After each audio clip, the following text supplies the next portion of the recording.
Rebecca, I surround myself with the most powerful. I know, I'm kidding. Will surrounds himself with the most powerful women.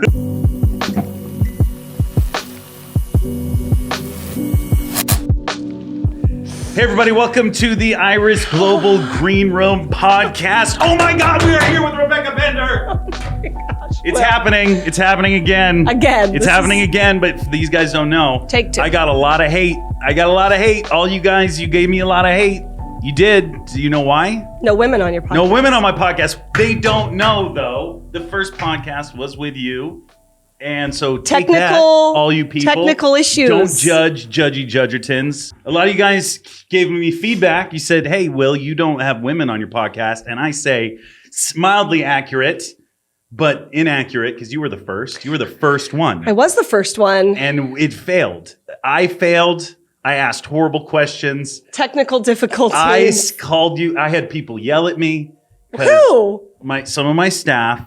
Because I told them, I don't know if you remember what I said. I said something very horrible. No, I think I normally remember horrible interviews, and this one. I was like, hey, so I don't want. Should I remind you? Because it was a moment of. If it was a bad question, I would have told you, like, yes, bro, you can't ask me that. You did. Oh, I did. Yeah, and I was like, hey, why did you do this? And you're like, I didn't do that.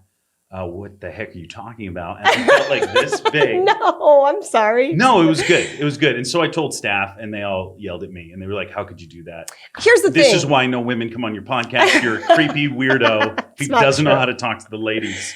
And I say mildly accurate. I mean, I think that guys have a whole different perspective on this issue of sex for sale than women. And so I get the craziest comments, questions, and responses from men in general. Men that have read my book have very different questions than women who read my book. I think women, we're used to talking about issues of domestic violence and abuse and perpetrators and aggressive behavior with like dating. Like we're all used to that, but y'all maybe aren't. And so I'm not used to that. It's been an interesting mix to hear men's perspective. You live in that world, so you kind of slide in and out of it very easy. Like, hey, I remember like when we first filmed this, I was like, hey, blah, blah, how's your family? How's your kids? You're like, sex trafficking, rape, blah. And I was like, I didn't even know how to talk to you about it. And I talk to people about this stuff. You are very comfortable talking about this stuff. For those of you who don't know, I have Rebecca Bender on. She is the president, CEO, all the things of all the Rebecca Bender initiative things. She's a author. She is a mom. She is a speaker. She is a trainer and equipper of all the people on how to spot sex trafficking. She is a former victim. I don't even know how to say that. I don't even know what I'm saying. Survivor.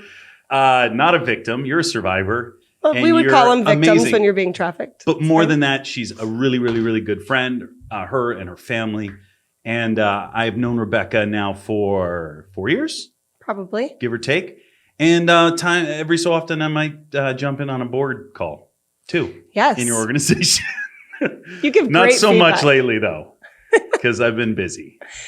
Hey, that's why it's great to learn from you and Iris Global, because we're a very small, like mom and pop. You are not small. Nonprofit that's just trying to figure out how to do this thing and live life for Jesus, and it's not easy. And I always make probably the inappropriate joke that's like, my trafficker didn't teach me how to run a nonprofit. So when you kind of get thrown in to like want to go after your calling and take your lived experience and do something with it, if people don't come around to help mentor you, you're literally just out there floundering. So it's awesome when you can jump on the call. Well, I've watched you soar and make amazing decisions. There's a lot going on in your life. I want to talk about it because God's just done a ton.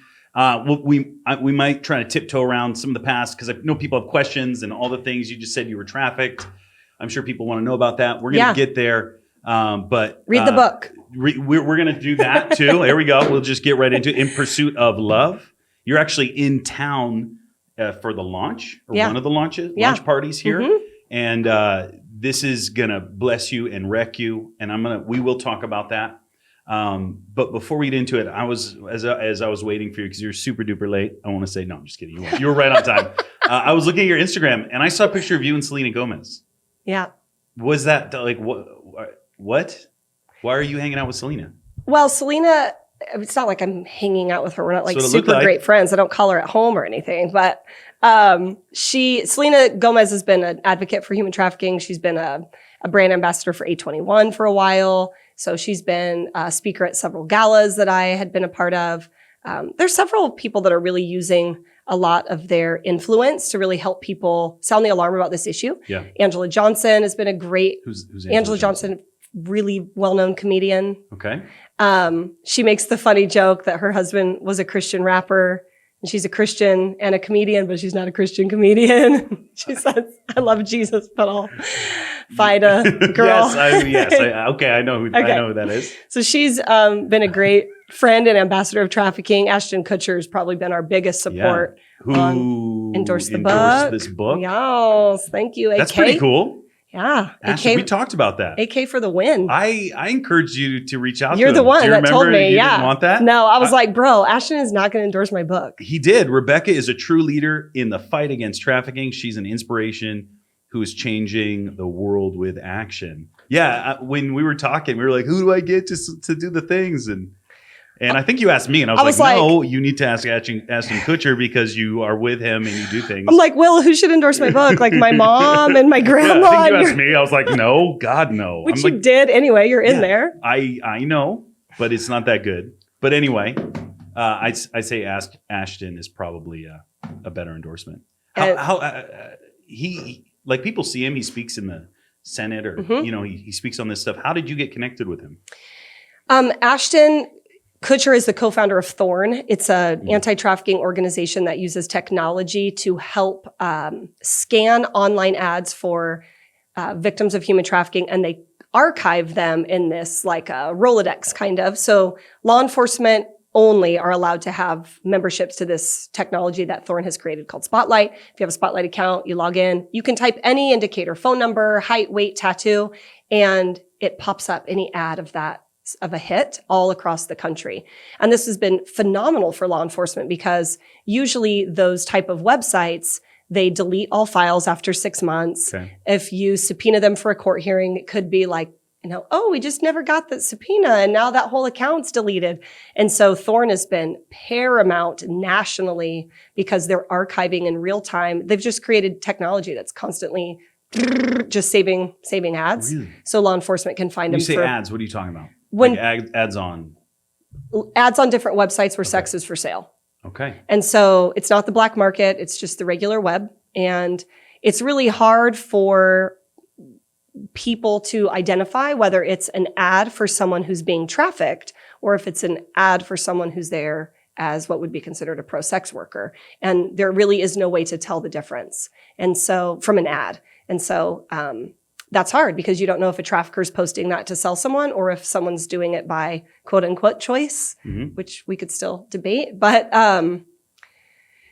so Thorn has been a great fight because they've helped law enforcement save ads and it's been really useful during trial and investigation. And so anyway, Ash and I have been booked to speak at several different conferences here or there. And we were doing an event in Atlanta at the Mercedes Center for International Rotary, about 45,000 people. And I was like, no pressure. 45,000. Yeah. And so I had to, I delivered a speech that was on teleprompters. Really? Yeah, it was my first time on teleprompters. They forced you to do it. You couldn't go just. No, you have to pre-submit it in advance because it has to be translated to so many languages. International Rotaries, unbelievably large. So they have to pre-translate. And so you have to stick with the script, so to speak. And I can remember it was my first time doing teleprompters and I got a great word of advice from a friend of mine right before we're in the back in the green room. And he said, the teleprompter's job is to follow you, not vice versa. Right. Don't feel the pressure right. to like follow the lines. You pause when you want to pause. You speed up when you want to speed up. It's their job to follow you. Wow. And that was so much weight suddenly of like, oh, okay, I can do this. And so I threw a couple lines in there to make it feel a little bit more authentic. Yeah. And it's almost like you could see the teleprompter guy or girl. It was like, what is she doing? What is she doing? What is she? Oh, thank goodness we're back on track. What is she doing? What is she doing? 45, is that your biggest group that you've Yeah, for sure. For sure. I was super nervous. Wow. So you did that with Ashton. So you connect with a lot of people around the world on really doing whatever you can to stop as much human trafficking as humanly possible. Yeah. It seems like I don't, we've talked a lot about all this stuff before, but in the last few months, I've been dealing with, just a lot of this is coming. It seems like it's coming up everywhere, like more and more and more. Mm-hmm. And it seems like a never ending, like highway that just gets bigger and bigger and bigger the more you actually look into it. How do you not get overwhelmed? Because it's just nonstop. And Right. I think with what's happening, at least in the world of pornography, it's just globalized and it's nonstop. Mm-hmm. Like it seems to be getting worse. It's so interesting. I think everybody can feel really overwhelmed when you look at the whole issue of hypersexuality and sex for sale and pornography, and then all the ways to fight it, right? It's like, well, do you do demand reduction or do you do prevention or outreach or awareness or restoration? I mean, there's so many things. And the thing that I have learned that helps people is when we think about the issue of smoking 30 years ago, right? When you think of smoking in the 70s, right? Your flight attendant who was walking around with a cigarette, pushing a cart, no one thought anything of it. Your doctor would like light up right in the room with your mom on oxygen. No one batted an eye. And it took 30 years of public health, like really sounding the alarm about the public health concern for us all to think very differently of smoking today. Smoking is a community health risk. It's very dangerous for your health. It really impacts your body. It's secondhand smoke, all the things, right? And so that's the perspective we have to keep with changing the issue of pornography in our culture, with changing culture as it pertains. Yeah, but how do you do, like, honestly, that I get the analogy and I think it's beautiful, but this has been an issue from the birth of humanity. Yeah. People have been for sale for sex. It's the oldest oppression, for sure. You know much more about all the things, but in my limited opinion, all I see is it growing. And I feel like, at least with pornography, the way that it was like years ago, pornography was really very difficult to get. Now it's thrust in front of your face everywhere you go. That has to change something in the fabric of society where now they're like, hey, this is the way it is. It's all good. It seems like it's cheapening it. Even 20 years ago, 30 years ago, it was like, oh, the perverts that go to the magazine section or whatever. And now it's like, it's all good. It's great. It's healthy. We do it in our relationships. Like this husbands and wives are watching this stuff together. And I think if anything, it's shifted the other way. Like I see it getting worse. Mm-hmm. I think the issue of hypersexuality is definitely on the rise. Pornography is on the rise. It is overwhelming sometimes to feel like, how do we do this? Mm-hmm. And the only thing that I continue to encourage people is this is a great time to teach us more self-control, to teach our kids self-control, right? We also, technology is changing in general. Yeah. We didn't used to have tablets and Netflix and streaming and Google and, you can get information in the split second now. We didn't have that when you and I were younger. Right. We didn't have that. No. And that hasn't gone away and that's not changing. But we do have to adapt and we have to create healthy boundaries and we have to figure out what's the line for us and when's good screen time for my kids. And so you have to keep that in mind as we move into really hypersexual culture that we live in. Mm-hmm. How do I teach my kids to look away when something comes on the TV? How do I change the channel? How do I let them know, hey, we're walking into this shopping mall and there's going to be some crazy naked girls in the windows, but I need you to know your identity is not with how you look. And it's really about having open conversations with your kids. Okay, so you're a mom. How many? You have three? Four. Gosh. 4 daughters. I don't think I met your oldest. Yeah. I think she's always been off running She's track at college. Or something like that. Yeah. So, but I do know your younger three. How do you, as a mom who's been through what you've been through, what does that conversation look like? I know there's a ton of moms who are like, we don't even like talk to our kids about sex. Right. How do you, practically, what does that look like? I think, especially for human trafficking, what's really important for people to understand is human trafficking is not just a girl's issue. This isn't like, oh, how do I keep my daughter safe from being exploited? Although that is a part of the issue. I think the bigger issue is how do we raise our young men in such a hypersexual culture that we're not creating this huge increase of demand, right? How are we stopping that from happening? Because if there's no one to buy, then there'd be no reason to sell. It's it's kind of a marketing equation, for lack of better words. And this pornographic culture is raising up a demand like never before. Right. And so it really is a boys' issue. This really is, how do we shift the way our young men are seeing pornography and sex for sale? Really? How are we teaching our young men to become defenders and protectors and not exploit and objectify? And Yeah, but catcall and how do you do that in a nation where people are more like, hey, there's equality and everybody's the same and women are looking at it just as much as men are. Well, they're not looking at it just as much as men are. Okay, because I've heard the stats, and that's why I submit all my uneducatedness to you. But the stuff that I hear is like, hey, and actually, even the stuff that I see, probably in the communities that I minister to around the churches, when I talk to people, it seems to be a semi-even struggle these days. Yeah, porn, I think, definitely is on the rise for women. I mean, we are seeing women and young women see porn more than ever before, especially because it's so easy for young people to get access to it. Smartphones, you can put all the filters on your phones and tablets all you want, but that doesn't mean the person next door at the locker next door doesn't have those same filters. Right. And so I think it really is about making sure that we're just teaching our kids self-control and identity. So what does that look You're like with your daughters? going into a whole bunch of I'm not the anti-porn. That's not what I do. You live in this world.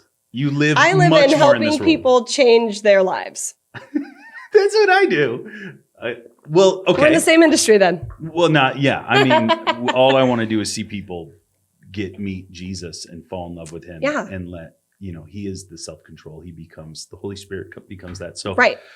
We're on the same page with those things. I support just find groups that fight porn. I support them, but I'm not a nonprofit that fights porn. That's not my focus. Right. So I support those that do, and they have their own strategies. And they go hand in hand, though, right? For sure. Like the trafficking and all it goes hand in hand. Yeah. But what do I know? I'm just a Neanderthal.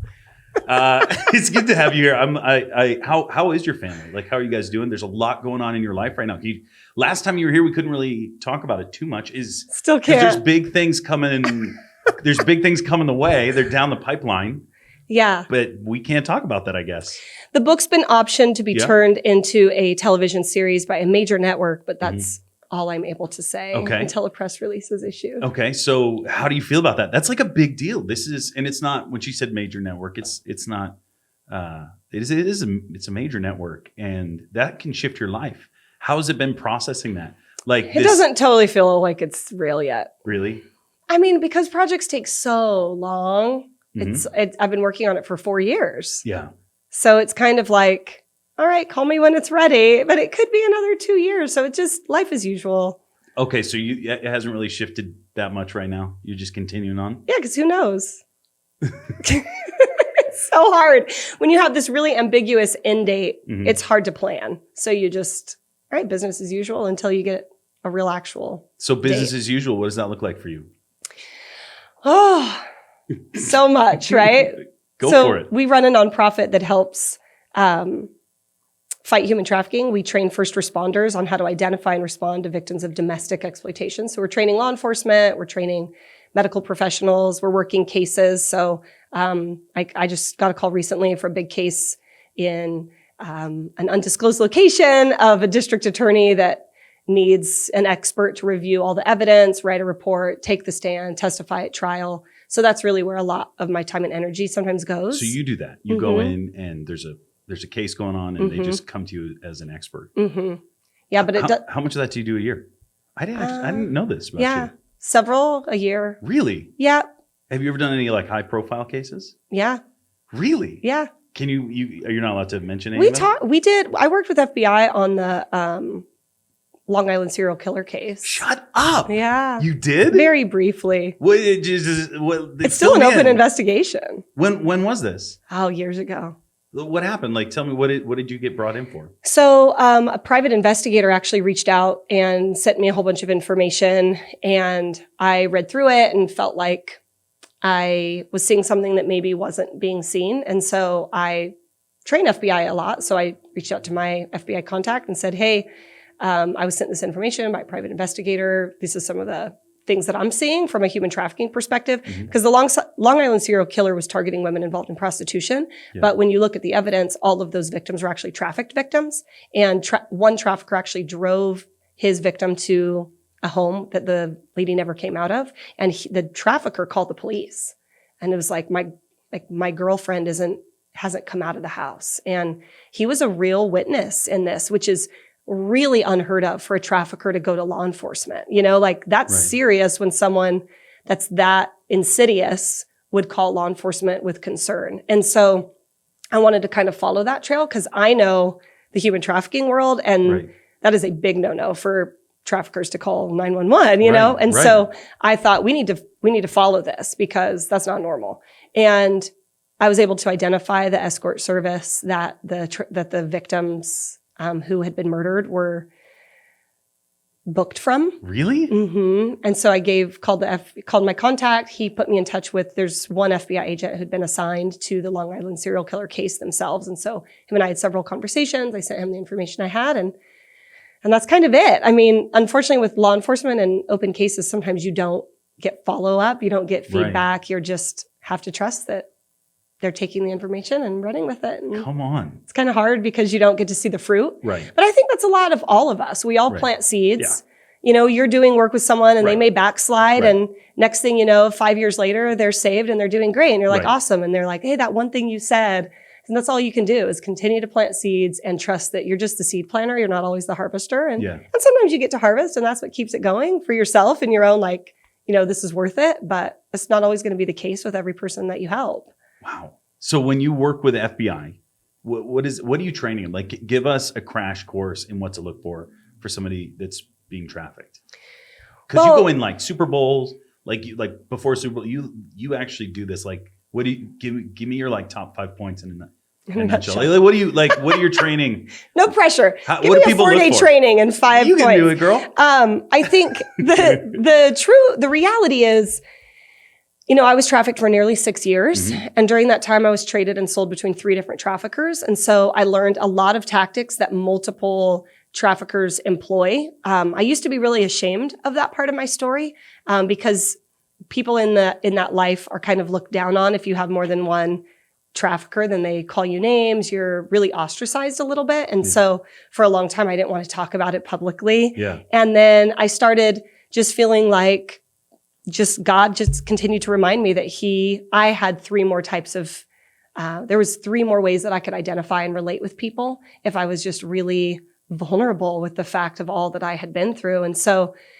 knowing how these 3 very different traffickers operated gave me a lot more insight than I realized I had. And so after that, kind of watching how they work, watching how they move victims, how they recruit, how they groom, how they keep victims in compliance, different coercive tactics that are employed that aren't always physical violence, helped me to just realize that maybe I could, if cops knew this, would they investigate differently? Would they treat victims differently?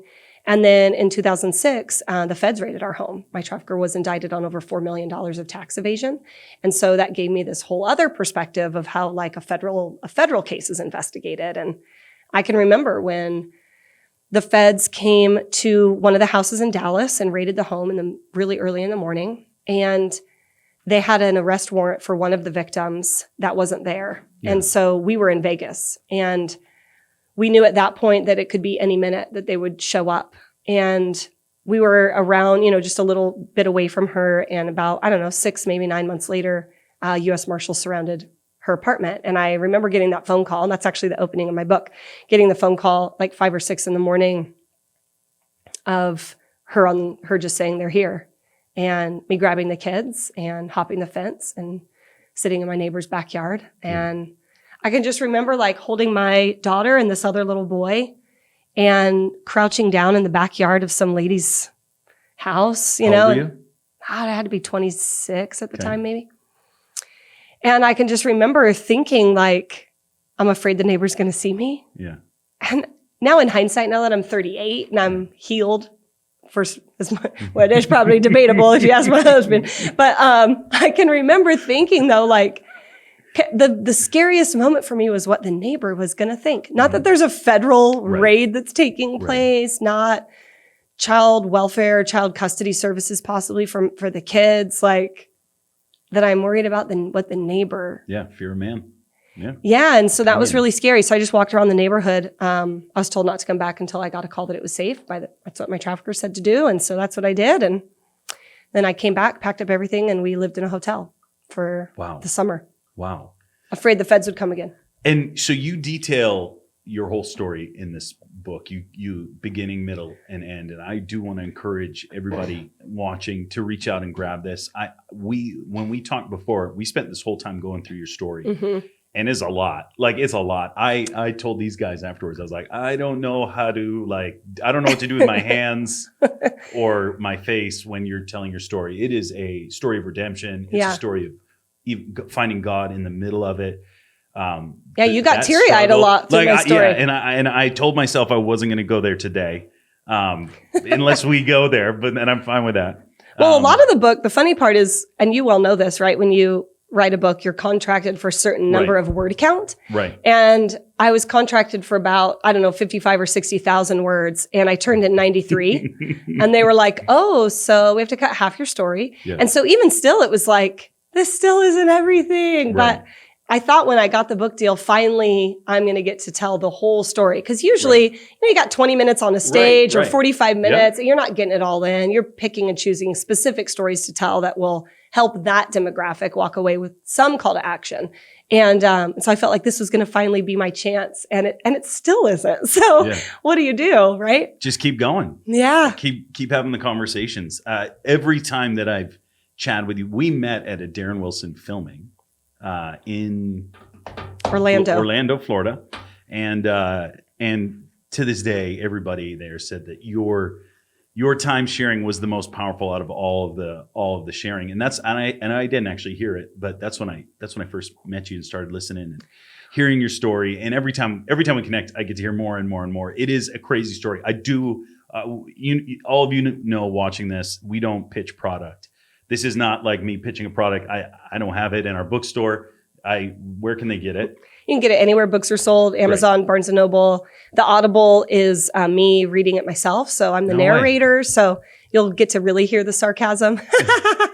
I was afraid if someone else read it, like, no, she's going to read that like a real line. And I'm being sarcastic there. Yeah. But it's hard to write sarcasm into writing. I'm really sarcastic. So when I wrote my book, half of it I wrote myself, the other half I used a ghostwriter. And she said the hardest thing was capturing like my cadence, my sarcasm. It's very difficult. But I want to encourage you, go out and grab this book. You can get the full story. Give it to, just get it in the hands of anybody. I think that this is a story of redemption.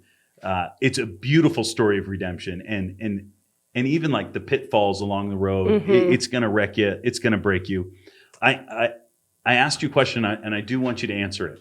I think we got caught in the weeds on what are some of the things that people can look for in their community about like spotting trafficking. Like, what are some of the things that you go in and teach? And I know it's long, but like, give me some highlights. What I would teach law enforcement is very different than what I would teach community people to look for. So I want the law enforcement stuff. Well, like, we don't want to give away investigation tactics on YouTube. I want the good stuff. I said all of the weeds part to just say that from all of that experience, I usually just teach law enforcement what traffickers are doing behind the scenes. Mm-hmm. And I think from there, it's given them so much more perspective. I didn't know that. I didn't know that was happening. I didn't know that was happening. How to follow the money. How did we launder $4 million, right? How did we do that? And so obviously that's what they could prove. So usually that means there's a lot more that they couldn't prove, right? Yeah. And so just teaching law enforcement various investigative tactics and what to look for and where to go. But it's always a little scary because you're fighting evil, right? And like, oftentimes there's gang ties and you're sitting on the stand at trial and there's gang members right in front of you and you're testifying. You don't know them personally, but you're just, sharing with the jury tactics that are employed by traffickers in general. And if this case happens to match those, then that's not my fault. I'm just sharing what traffickers do in general. Right. And it's been intimidating sometimes to feel. Have you ever been threatened? No. Since you've been coming out and doing this, you've never experienced any threat from the groups that are, in the process of selling people or trafficking people. Have you ever had anybody come after you? Only people that have threatened me have been pro-sex workers. I get a lot of threats from pro-sex workers. What do they say? You're ruining our money. Not everyone here's traffic. This is our body, our choice. What do you think about that? Because there is a group of people that is... I've had them take pictures of my kids and repost it on their own social media and say, go get them. Stop. Mm-hmm. What'd you do? Cried. You're scared. You don't like call the cops or Nothing you can do. I mean, it'll be gone in 24 hours. It's on an Insta story. Like, what do you do? what do you say to the women that are like, hey, this is my body. This is good. Like, I love this. Nobody's forcing me into this. That are the vocal ones. I know that there's probably the small community that believes that. I think the bigger issue is, how did you get involved in sex work in general? If there's a lack of options and a lack of choice and a lack of opportunity, a lack of seats at the table, then our real fight together needs to be, how do we create opportunities for marginalized people? How do we create options for people that don't have opportunity to get an education, to get a great job? We have the same fight in that, right? Yeah. I don't want someone to feel like they're in danger every single day. And it's like playing a game of Russian roulette when you knock on a hotel room door. You don't know what's going to be behind that. And some people don't make it out. Right. And we, pro-sex work and anti-trafficking survivors and advocates, we all agree that there's some inherent danger in this line of work. And if we can have opportunities of similar income and flexible schedule, would you still choose it? And if the answer is no, that you wouldn't still choose it, you'd choose the safer option if it still gave you flexible schedule and still gave you the same income, then for me, that's the answer. Like, then you wouldn't choose it. If they weren't paying, would you still do it? Right. And is that normally the answer? I mean, the fact that money's involved is inherently coercive all in itself. Yeah. Because if I didn't have to pay you to do it, then that in itself is showing that there's something that's being held over someone's head. To comply, to conform. And I mean, I'm sure people will say, here's the thing, there's five lanes of prostitution in America. And for the longest time, prostitution has just been criminalized, right? Okay. And so there's human trafficking, buying, selling, pimping, pandering, procuring, and brothel owning. Say that one more time. Buying, selling. Human trafficking. Yes. Buying. Yeah. Selling, pimping, pandering, procuring. It's one lane, one pillar. And then brothel owning. Those are the 5 categories in our legal system right now in regards to the crime of prostitution. Okay. So what a lot of pro-sex work communities— I feel so uncomfortable right now. Let's do this. And other countries have done is they've pushed to legalize prostitution. We see that in red light districts, Amsterdam, all the things, right? And so what that's done is it's kept human trafficking illegal, but it's fully decriminalized brothel owning, pimping, pandering, procuring, selling, buying. And what do you mean by selling, buying? Just selling being like the woman's being arrested for selling prostitution, and the buyer is being sometimes slapped on the wrist for buying sex, even if it's a minor, right? And so this whole category of buyers, Johns, is very different than selling, which isn't necessarily always considered the trafficker, since the victim is continually arrested for prostitution. Does that make sense? Yeah, I feel totally. like I'm kind of doing this like— No, I get it. Go for it. I'm Equality Model 101 I love it. Legal class. Yeah, okay. Go there. So the thing, though, that people don't realize is that there doesn't have to be just one or the other. There's this other third option that a lot of people are putting on the ballot in the US, which is the equality model. It's partial decrim. It's where human trafficking remains illegal. Selling can be decriminalized. So victims stop getting arrested for prostitution, but buying, pimping, pandering, procuring, and brothel owning remain criminalized. And that would allow some protections and some teeth for law enforcement to continue investigations for those that are really exploiting another human being, whether they're minors or adults, and would stop the arrest of those that are involved in prostitution in general, whether they're there by choice or force. It would stop the arrest. And we are all on the same page in agreement with that. And so we're pushing for this third option of equality model because it would allow all of us to be on the same page with at least that without launching these 3 other social justice experiments on our nation at one time. I mean, could you imagine if like your neighbor is a brothel and you don't have any say over it? And so your kids are doing sidewalk chalk and riding their bikes, and buyers are coming in and out. And, you know, prostitution is not an isolated crime. So you're going to get violence. You're going to get domestic violence, robbery, drugs, organized crime. It's all going to be your neighbor. Wow. If it's all decriminalized. And that can be scary for communities, community health, community concerns. And then that's when they say, well, then just create zones. Like, oh, so create red light districts in communities. We see what happens with that. We see the poverty. We see the health risk, STDs. So it becomes very It's very nuanced. It's very complex. Yeah, it's a lot. I'm in favor of equality model, also known as partial decrim. 9 other countries have passed equality model. It's where... Has it worked in the other countries? Yeah, it's Israel, France. Can't remember the other ones off the top of my head. I'd have to Google it. But there are a lot of countries where they've taken the stance that prostitution is gender violence. It's violence against women, since that's predominantly those who identify as female are targeted. And it's creating a culture where they see prostitution inherently as violence against women. And so it's shifted the way nations see the issue. And that trickles down. How the way you see pornography, the way you see sex for sale. Hopefully it can make a difference. It's a big fight. It's crazy. I don't even know where to begin. I did a little bit of research, and I feel like I have no idea about how to even talk to you about this stuff. But I do have a question. Okay. Do you do work with in like the pedophile world? Because that has to be a part of human trafficking. It is. But you don't do any work in it. So here's the thing. With human trafficking, there's so much you could do. Right. I mean, but we all can't do it all, right? Like I can't do everything. I'm a small mom and pop shop. I'm what's considered a survivor leader. Survivor leaders, we're stepping into this field with nothing. Mm-hmm. We're not stepping in with degrees. We're stepping in literally with nothing. And so you are building from the ground up. And so you just don't have the social capital. You don't have investors coming in. You don't have that as survivor leaders. And so you can't do it all. You'll be spread too thin. You'll burn out. And so it's been hard to stay mission focused, laser focused, to just really stay in my lane. And one of the things that I've helped people do in my fight is to help people find their lane. So we have a really great tool that's called Finding Your Lane. It's a quiz that people can take. It's funny. I tried to make it fun and lighthearted because humor makes hard topics palatable. Yep. And then it just explains these 9 different ways that you could fight human trafficking. And it points people to the anti-trafficking organizations that lane is their focus. So it's not just me doing everything. I'm like, get involved with them.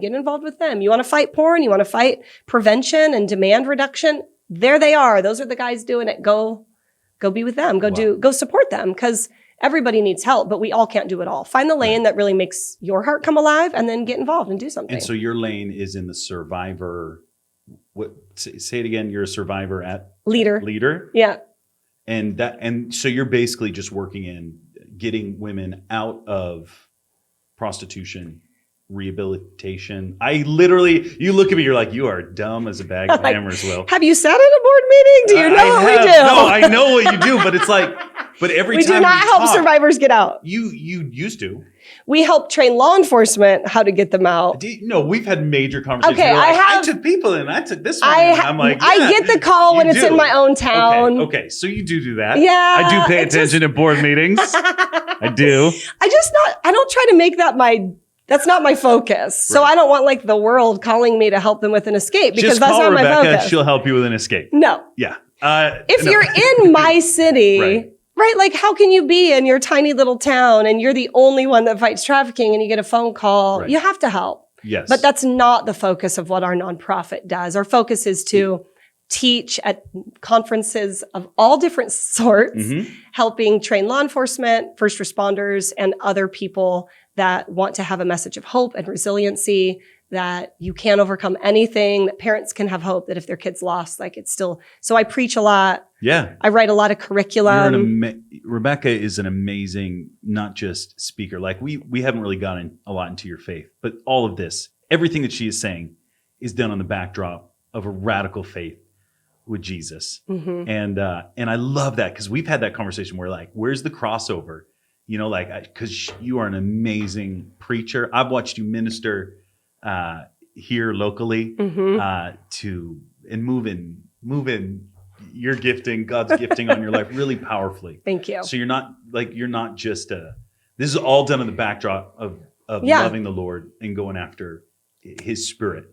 And I mean, we're Iris, we're a missions movement, and that I love watching you navigate. How do I do this thing that the Lord is calling me into, which is very secular isn't the right word, but it's like I'm in the world, right? Like I'm not dealing within the church. I work within the church for the most part. Mm-hmm. And how do I navigate that? I think you navigate that beautifully, going in and out of those two. It's so hard. And you get a lot of pushback on both sides, right? Or it's Mhm. like, if people know that my master's is in biblical studies and Christian thought, and I write Bible studies, and so then sometimes cops are like, whoa, who's coming in to train us? Right. You're not going to push your faith on anyone here, right? And I'm like, nope, it's just a show me the money training today, guys. Don't worry about it.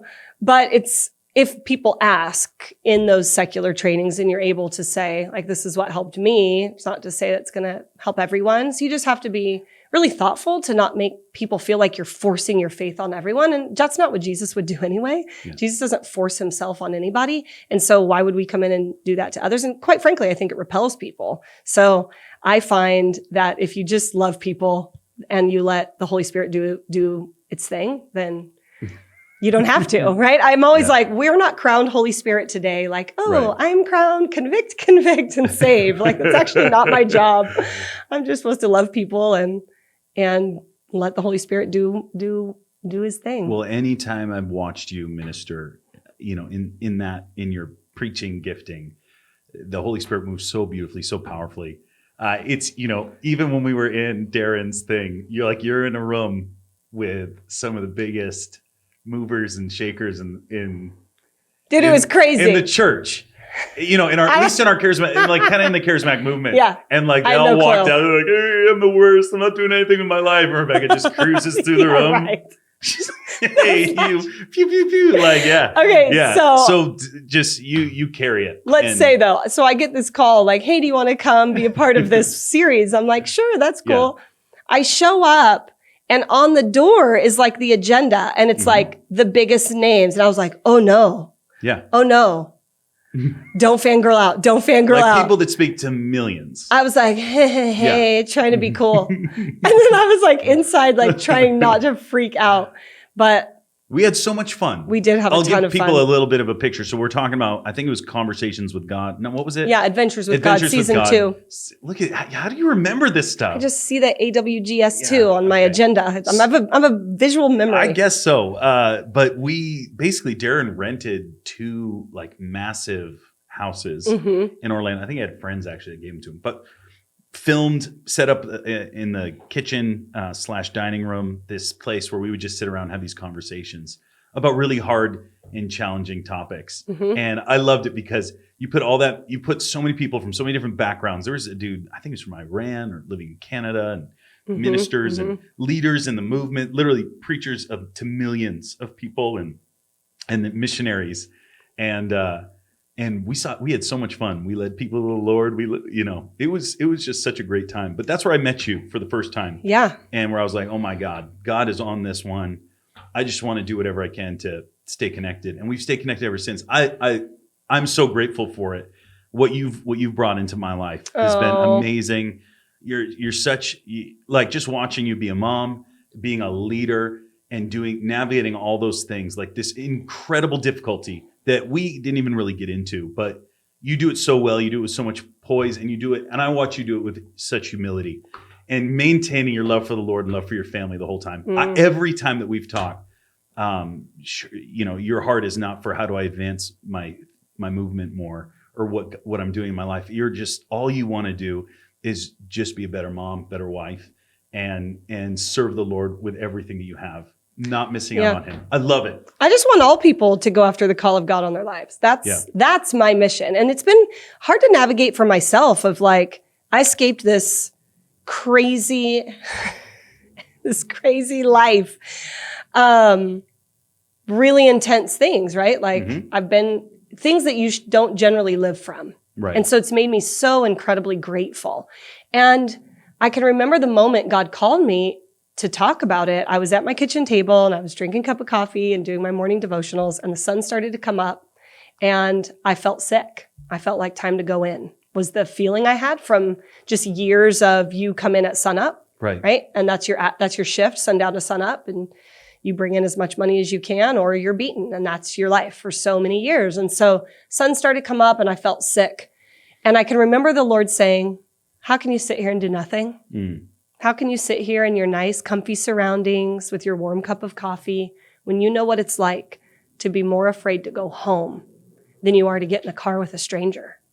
And that really hit me like home, the place that should be the safest, the Right. place you should feel the most secure, was the scariest place of all for me.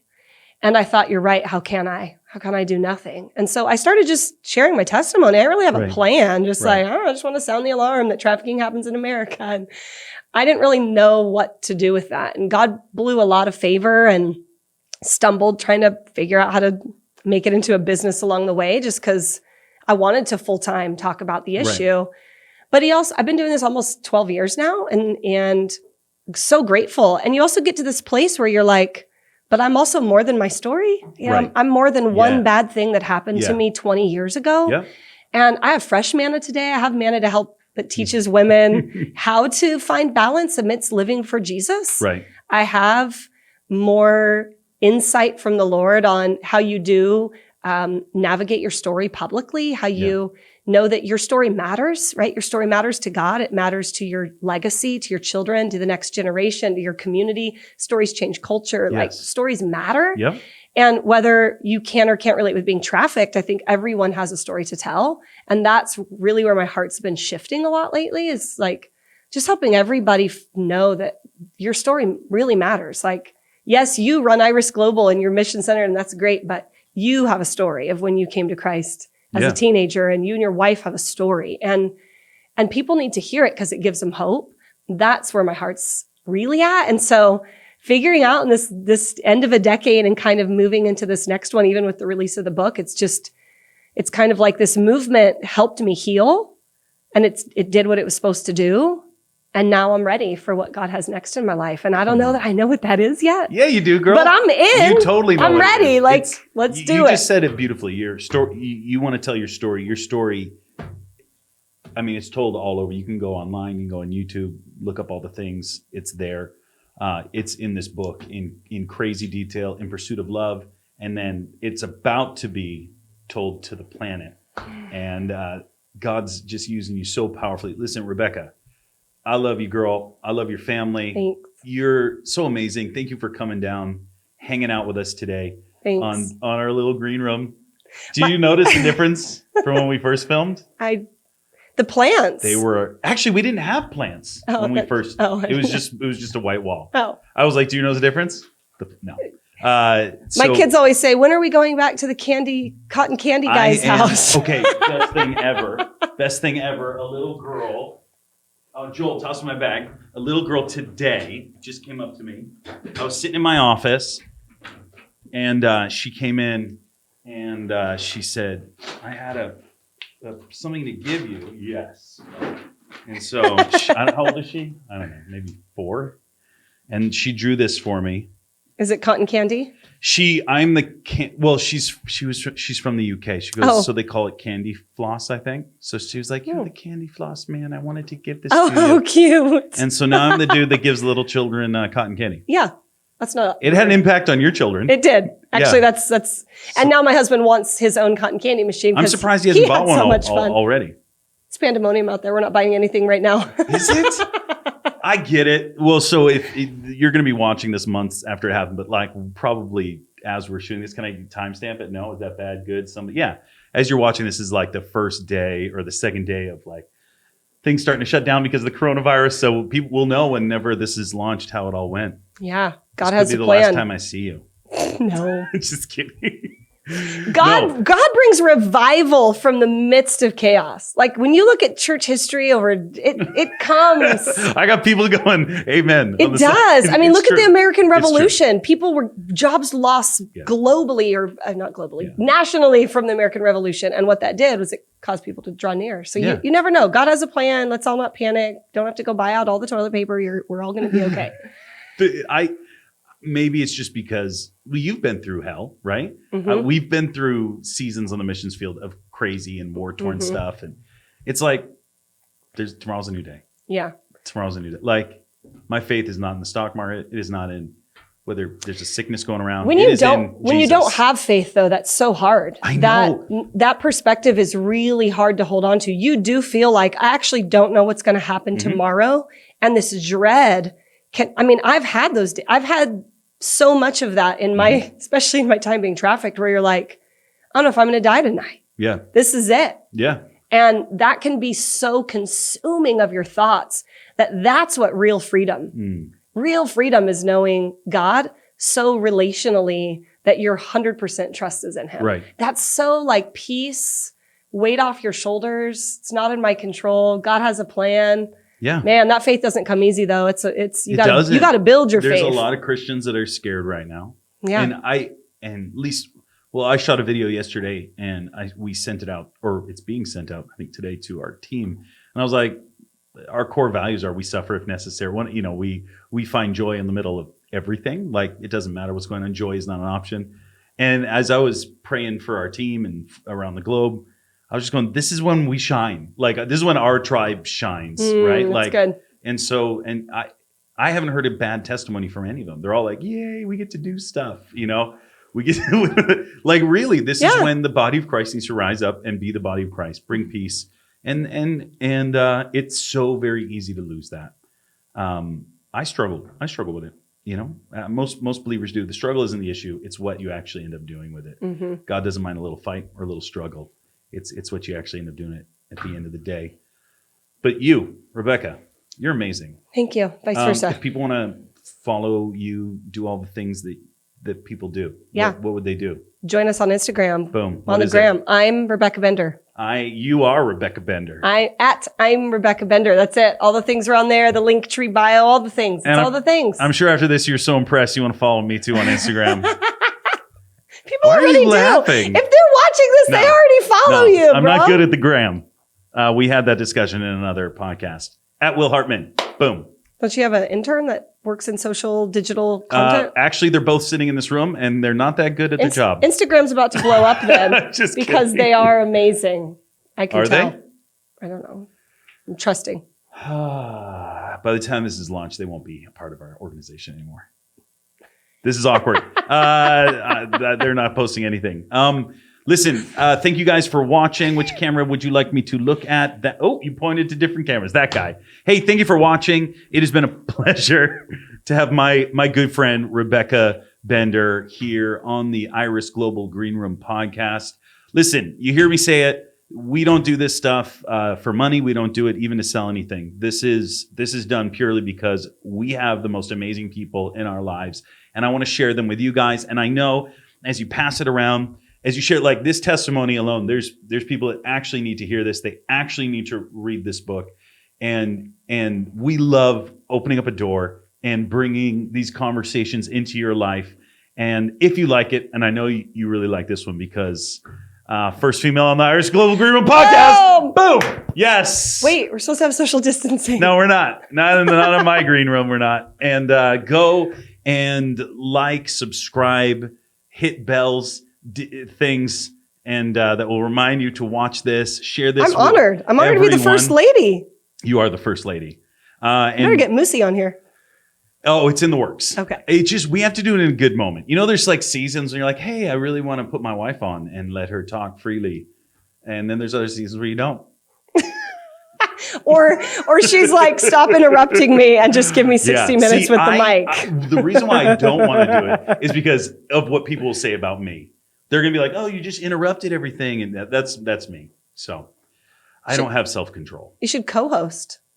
I should. She should co-host with you. Okay, so we've thought about that. We've thought about like doing panels. We've thought about doing getting my mom and dad on here. I actually asked them. They're not really into it. No, not your her. niece. Gosh, maybe her. That's a good one. All the people. You have so many strong women that need a platform and a seat at the table, bro. Every lady has a seat at the table. I know. I'm just being funny. You are making me feel. I'm stirring the pot. Listen, Rebecca, I surround myself with the most powerful. I know. I'm kidding. Will surrounds himself with the most powerful women. I do. Soon enough. I do. There will be more at this table. The green room's the only time I'm not around powerful women. This is my man cave. It kind of is. But anyway. I really do know you have incredible women in your life. That's why we can joke so freely, because of the comments are like, if they actually knew how many women you support and how strong and you joined my board and continue to push me to be all that God can be. And Yeah, I mean, have that's your way too daughter easy, and your sister and your nieces. I mean, that's all just natural part of. And the you work for a family. woman. Yeah, Like, with great joy. yes. Most days. No, I'm just kidding. All the days, Heidi. I love you. Okay, listen, love you guys. Thank you for watching Ira's Global Green Room Podcast. You're a woman. We got a woman on. We love you guys. We'll see you on the next one. That's okay, right? It's totally okay. I think it's good.